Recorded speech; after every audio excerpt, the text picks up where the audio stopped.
Petrol விலை லிட்டருக்கு ₹3.38 diesel லிட்டருக்கு ₹2.67 உயர்த்தப்பட்டுள்ளது. சர்வதேச சந்தையில் கச்சா எண்ணெய் விலை நிர்ணயத்தை பொறுத்து எண்ணெய் நிறுவனங்கள் அவ்வப்பொழுது பெட்ரோல் டீசல் விலையை உயர்த்தியும் குறைத்தும் வருகின்றன.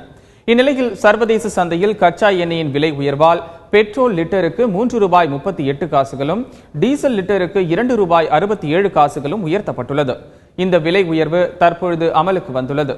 சென்னையில் பெட்ரோல் விலை ₹63.02 டீசல் விலை ₹54.43 விற்பனை செய்யப்படுகின்றது. பெட்ரோல் டீசல் விலை உயர்வால் போக்குவரத்து கட்டணம் மற்றும் உணவுப் பொருள் விலை அதிகரித்து நடுத்தர மக்கள் பாதிக்கப்படுவார்கள் என்று வாகன ஓட்டிகள் தெரிவித்துள்ளனர்.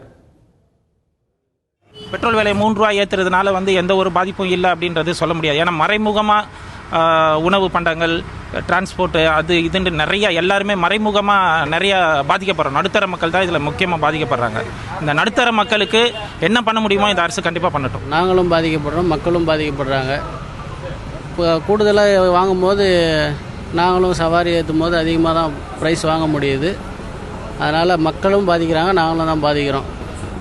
அதே மாதிரி பெட்ரோல் இறக்கும் போது கம்மியாக இறக்குறாங்க, ₹1.50 இந்த மாதிரி தான் இறக்குறாங்க. ஏற்றும் போது ₹3, ₹4 அந்த மாதிரி ஏற்றுறாங்க.